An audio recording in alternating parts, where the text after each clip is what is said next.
ठाणे महानगरपालिका सार्वत्रिक निवडणुकीमध्ये पाहिलं तर मोठ्या प्रमाणात काल मतदान झालं आणि आज मतमोजणी असणार आहे। 16 जानेवारी रोजी 33 प्रभागामध्ये पाहिलं गेलं तर 11 ठिकाणी मतमोजणी होणार आहे आणि आपण सध्या ठाण्यातील हॉली क्रॉस शाळेमध्ये आहोत आणि याच ठिकाणी देखील मतमोजणी होणार आहे। मतमोजणीसाठी निवडणूक अधिकारी असेल, सहाय्यक निवडणूक अधिकारी असेल, सर्वच कर्मचारी या ठिकाणी मतमोजणीसाठी या ठिकाणी पूर्ण टीम तयार करण्यात आलेली आहे। आणि पाहायला गेलं तर ठाणे महानगरपालिका क्षेत्रामध्ये याच निवडणुकीमध्ये 55.59% मतदान जे आहे ते झालेलं आहे। त्यामुळे गेल्या 2017च्या तुलनेने 3 ते 4% मतदान जे आहे ते कमी झालेलं आहे। त्यामुळे कोणाचं पारडं जड होणार ह्याकडे सर्वांचं लक्ष लागलेलं आहे। मात्र सध्या तर ठाणे महानगरपालिका निवडणुकीमध्ये या ठिकाणी कळवा, मुंब्रा, दिवा तसेच ठाणे, घोडबंदर, कोपरी परिसर असेल, वागळे परिसर असेल, या वर्तक प्रभाग समिती असेल, या ठिकाणी सर्वच मतदान केंद्रावरती काल मतदान झालं आणि त्या ठिकाणचे सर्व EVM मशीन जे ते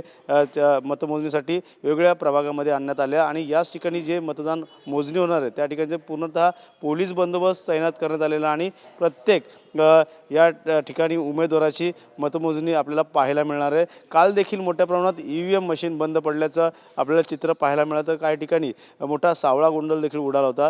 त्यामुळे महानगरपालिका क्षेत्रामध्ये पाहिलं तर ज्या पद्धतीने मतदान व्हायला पाहिजे होतं त्या पद्धतीने मतदानाची टक्केवारी कुठेतरी कमी झालेली आपल्याला पाहायला मिळते। त्यामुळे या महानगरपालिकेमध्ये आता प्रत्येक उमेदवाराचं जे आहे ते या ठिकाणी मतदान ज्या पद्धतीने झालेलं आहे त्यानुसार आता मतदान ज्या पद्धतीने झालं त्यानुसार मतमोजणी देखील त्या पद्धतीने होणार आहे आणि त्याच अनुषंगाने आता पूर्ण जयतयारी ठाणे महानगरपालिकेच्या वतीने करण्यात आलेली आहे आणि याच ठिकाणी सर्व उमेदवारांचे EVM मध्ये नशीब जे आहे ते आता कशा प्रकारे ह्या ठिकाणी निघणार हे देखील पाहणं गरजेचं। मात्र सध्या तरी ठाणे महानगरपालिका सार्वत्रिक निवडणुकीमध्ये अनेक ठिकाणी रस्सीखेच देखील आपल्याला पाहायला मिळणार आहे। त्यामुळे महानगरपालिकेवरती कोणाचा भगवा झेंडा फडकेल, कोणची सत्ता येणार याकडे सर्वांचंच लक्ष लागलेलं आहे। कॅमेरा अथर्वसह गणेश थोरात, TV9 मराठी, ठाणे।